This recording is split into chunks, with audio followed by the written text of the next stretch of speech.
নমস্কার বন্ধুরা, আমার চ্যানেলে সকলকে স্বাগত। আজ বানাচ্ছি নলেন গুড়ের ভাজা পিঠা বা পোয়া পিঠা। কিভাবে বানাচ্ছি সম্পূর্ণ ভিডিওটা স্কিপ না করে দেখতে থাকুন। ভাজা পিঠা বানানোর জন্য আমি সিদ্ধ চাল ভিজিয়ে বেটে নিয়েছি। চাল বাটার সাথে আমি 1 কাপ পরিমাণ ময়দা অ্যাড করে দিচ্ছি। পরিমাণ মতো নুন দিয়ে দিচ্ছি।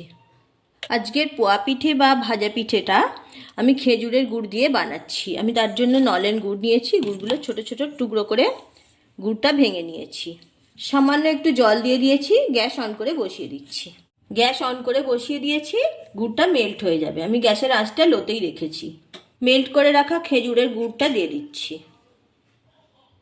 হালকা গরম অবস্থাতেই দিতে হবে। এবার ভালোভাবে মিশিয়ে ব্যাটারটা রেডি করে নেব। ঠিক এইভাবে মিশিয়ে দেব ভালোভাবে। খুব ভালোভাবে ফেটিয়ে নিতে হবে। আমি হাতার সাহায্যেই ফেটিয়ে নিচ্ছি। আপনারা চাইলে হাত দিয়েও ফেটিয়ে নিতে পারেন। কিছুটা মৌরি নিয়েছি, দিয়ে দিচ্ছি। মৌরি দিলেই ভাজা পিঠের টেস্ট খুব সুন্দর হয়। মৌরিটাও ভালোভাবে মিশিয়ে নিচ্ছি। মৌরিটা যখন গালে পড়ে না, পিঠেটা খেতে খুব সুন্দর লাগে। দেখুন আমার ব্যাটারটা একদম রেডি। ঠিক এই রকমই থাকবে। ঘনত্বটা ঠিক এই রকম থাকবে। আমি 1 ঘন্টার জন্য রেস্টে রেখে দিচ্ছি। এটা আরও একটু ঘন হয়ে যাবে। পোয়া পিঠাগুলো বানানোর জন্য আমি কড়াইতে সরষের তেল গরম করতে দিয়েছি। তেল গরম হয়ে গেছে। এবার পিঠাগুলো বানিয়ে নিচ্ছি। 1 হাতা ব্যাটার নিয়েছি, দিয়ে দিচ্ছি।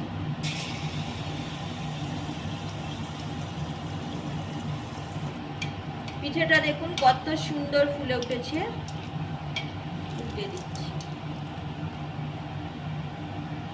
যখনই পিঠাটা ফুলে উঠবে তখনই গ্যাসের আঁচটা লোতে করে দেবেন, তাতে ভিতরটা খুব ভালো ভাজা হয়। পিঠাটা ভাজা হয়ে গেছে, আমি তুলে নিচ্ছি। দেখতেই পাচ্ছেন কতটা সুন্দর হয়েছে, ফুলকো ফুলকো পোয়া পিঠা। আবার একটা দিয়ে দিচ্ছি। পিঠাটা তুলে নিচ্ছি। ভালোভাবে তেলটা ঝাড়িয়ে ঝাড়িয়ে পিঠেগুলো তুলে নিচ্ছি। দেখুন নিজে থেকেই কত সুন্দর ফুলে যাচ্ছে।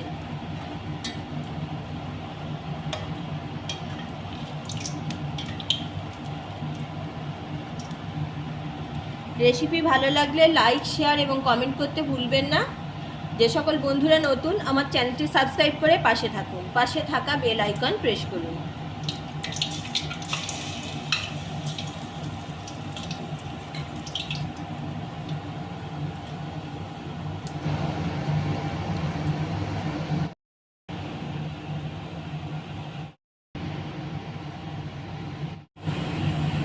সবগুলো পিঠা বানানো হয়ে গেল। প্রত্যেকটা পিঠা একদম ফুলকো লুচির মতো হয়েছে।